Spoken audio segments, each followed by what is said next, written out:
भगवान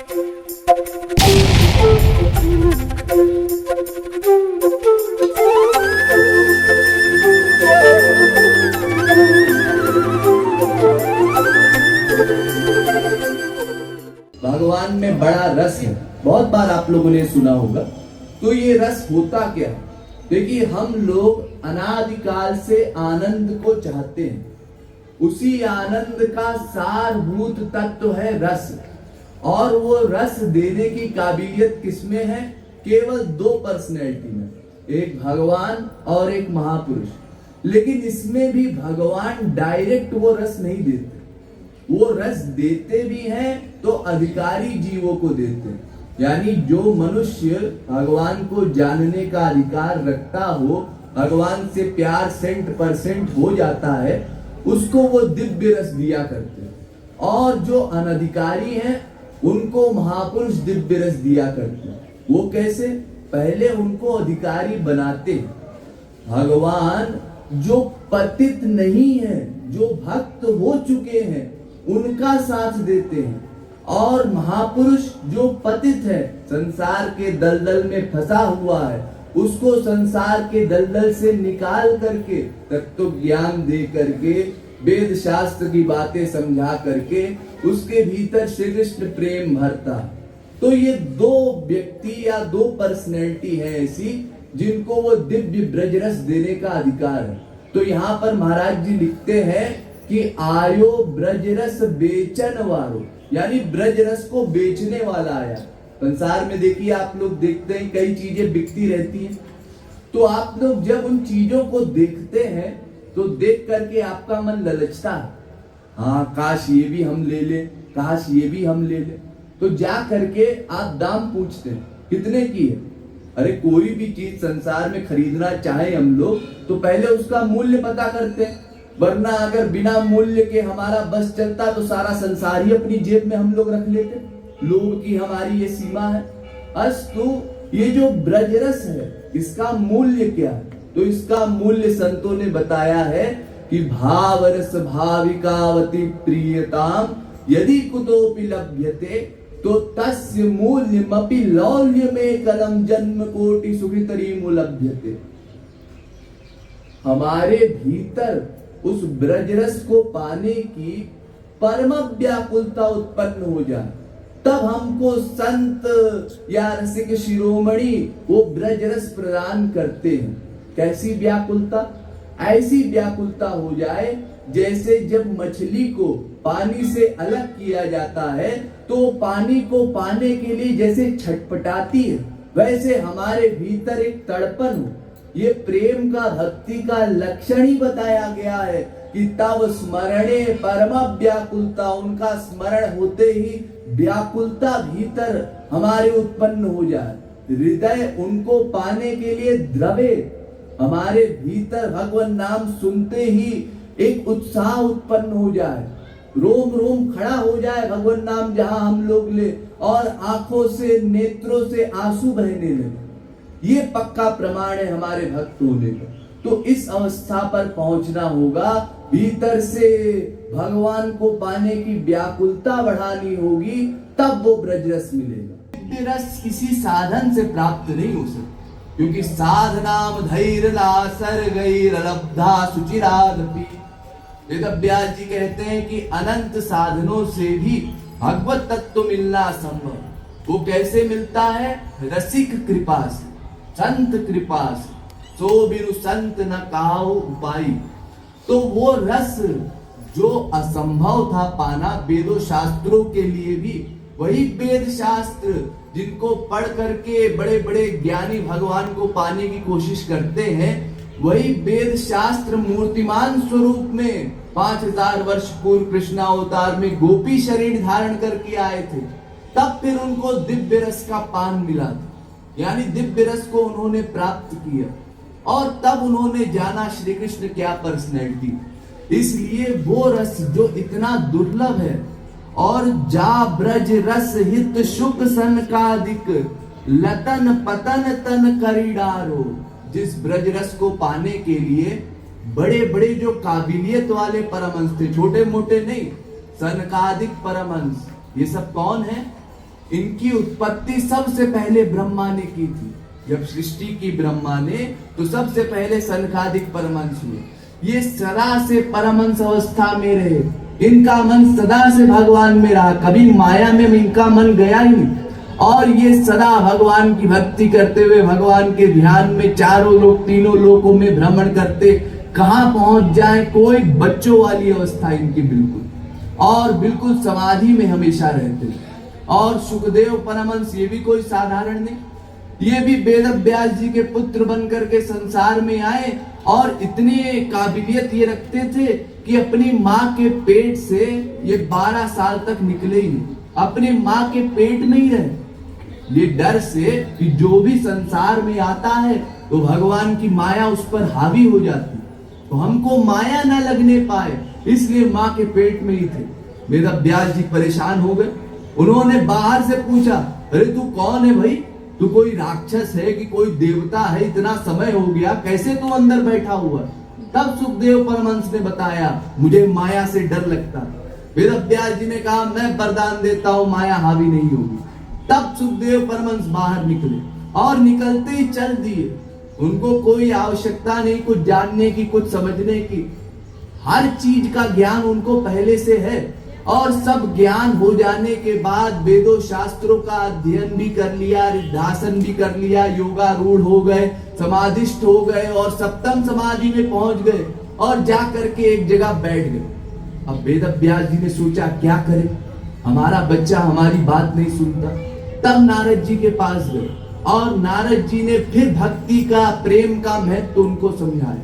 तब उन्होंने भागवत ग्रंथ की रचना की और इन सुखदेव परमहंस को जब ये 1-2 श्लोक पढ़े कान में भागवत के, तब उनके भीतर श्री कृष्ण की बातें सुनने की व्याकुलता इतनी बढ़ी कि उन्होंने अपनी समाधि छोड़ करके वेद व्यास जी के पास आकर के पूरी श्री कृष्ण लीला सुनी और उसको फिर बाद में परीक्षित में सुनाया और अपना जजमेंट दिया कि सब जीव भगवान की भक्ति करे, यही सब जीवों का अंतिम लक्ष्य है। और इसीलिए बड़े बड़े परमहंस भी ब्रज में आकर के गोपियों की, गोपों की, ब्रजवासियों की चरण धूल पाने के लिए लता बन करके, पेड़ बन करके, पक्षी बन करके, पशु बन करके, अलग अलग रूप धारण करके ब्रज में निवास करते कि किसी तरह से हमको वो ब्रज रस मिल जाए जो साधन से प्राप्त नहीं हो सकता। सो रस अस जेहि लगी शिव शंकर, नरते नारी तनुधारो। वो इतना बड़ा रस है जिस रस को पाने के लिए स्वयं भगवान शंकर, छोटे मोटे नहीं, स्वयं भगवान शंकर कैलाश से भाग करके आए ब्रज में। ऐसा रस आज तक ठाकुर जी ने कभी नहीं बरसाया। वो रस मैं भी पाने की इच्छा रखता हूँ, आकांक्षा रखता हूँ, तो इसलिए मैं भी जाऊंगा ब्रज। और भागे भागे आए ब्रज में, जैसे ही घुसे तो गोपियों ने रोक दिया, अरे कहाँ जा रहे हो महाराज में, यहाँ पता है यहाँ किसी पुरुष का प्रवेश नहीं है। तो शंकर जी ने सोचा ये मौका निकल ना जाए, उन्होंने कहा ठीक है, योग माया की शक्ति से उन्होंने स्त्री शरीर धारण कर लिया, गोपेश्वर महादेव हो गए। तो वो ऐसा रस है। सो रस पियत सोई जो बाको, निज तन मन प्राणन हारो। अब महाराज जी ने बताया है कि वो रस जो पीता है उसका अधिकारत तो क्या है, जो अपना सर्वस्व न्यौछावर कर देता, अपना सब कुछ श्री कृष्ण को समर्पित कर देता। अस्तु वो रस पाने का एक ही तरीका है कि हम भगवान को अपना मान करके लगातार उनका चिंतन करें, मन से उनसे प्यार ऐसा बना ले कि भगवान के अलावा और सब विषय हमको फीका लगने लगे। फिर अंतिम लाइन महाराज जी लिखते हैं, सो रस अस कृपालु छिन छिन बढ़, रस वैकुंठ लगत खारो। अंतिम सीमा का वो रस है, इसीलिए वो रस को पा लेने वाला इतना बड़ा सौभाग्यशाली है कि उस रस के सामने उसको वैकुंठ का रस भी फीका लगता है। लेकिन भगवान के वैकुंठ लोक में माया का प्रवेश नहीं, वहां केवल दिव्यता ही दिव्यता। भगवान अपनी ऐश्वर्य शक्ति के साथ वहां पर रहते हैं, लेकिन वो ऐश्वर्य शक्ति भगवान की माधुर्य शक्ति के आगे फीकी पड़ जाए। यानी भगवान का माधुर्य जो प्राप्त कर लेता है, भगवान का प्रेम जो प्राप्त कर लेता है, वो भगवत प्रेम पा करके कहता है प्रभु मुझे आपकी आत्मीयता, आपका ये दिव्य रस, दिव्य प्रेम, बस यही सुहाता है। इसके अलावा मुझे ना मुक्ति चाहिए, ना मोक्ष चाहिए, ना वैकुंठ चाहिए। ये भक्त की भावना होती है। और जब ये भावना भक्त में आ जाती है तभी उसको वो दिव्य रस मिलता है। इसको रामायण कहती है कि जाहि न चाहिए कबहु कछु, तुम सन सहज स्नेहु। हमारे भीतर यही इच्छा उत्पन्न हो, हे श्री कृष्ण केवल आप, और कुछ नहीं चाहिए, केवल आप चाहिए, आपकी सेवा चाहिए, आपका दर्शन चाहिए, आपका प्रेम चाहिए, बस इससे नीचे नहीं गिरना। बस इतना हम लोग भीतर से मान लें तो इतना मान लेने पर अपने आप श्री कृष्ण में प्यार बढ़ने लगेगा और संसार से अपने आप वैराग्य होने लगेगा।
सोरस आस जेहि लगे शिव शंकर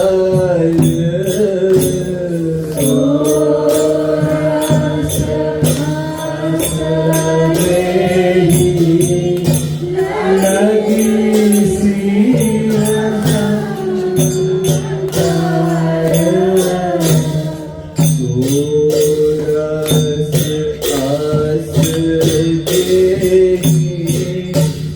लगे शिव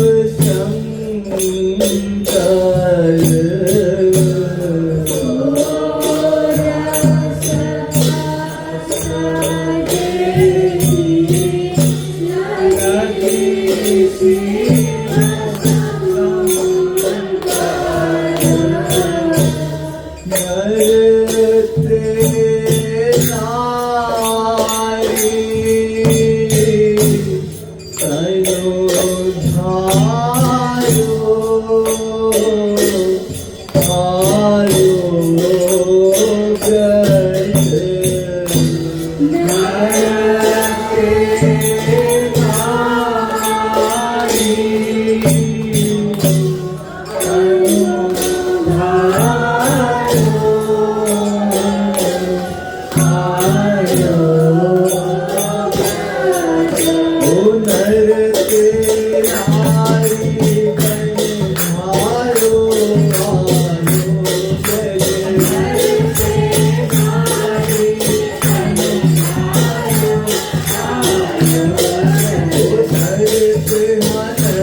निज तन माय प्राण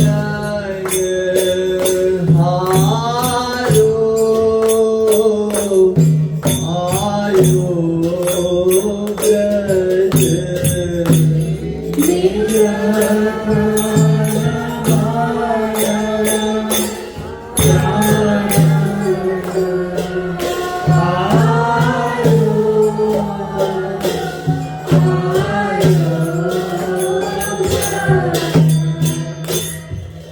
निज तन माय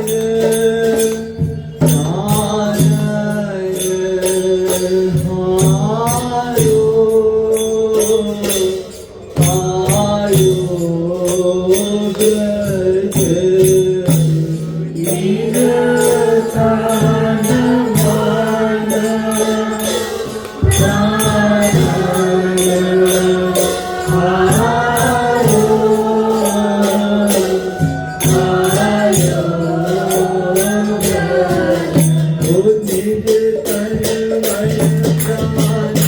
हारो आयो गज निज तन मन प्राण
रस अस कृपालो छे छे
रस वैकुंठ लगत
श्रीमद् सद्गुरु सरकार की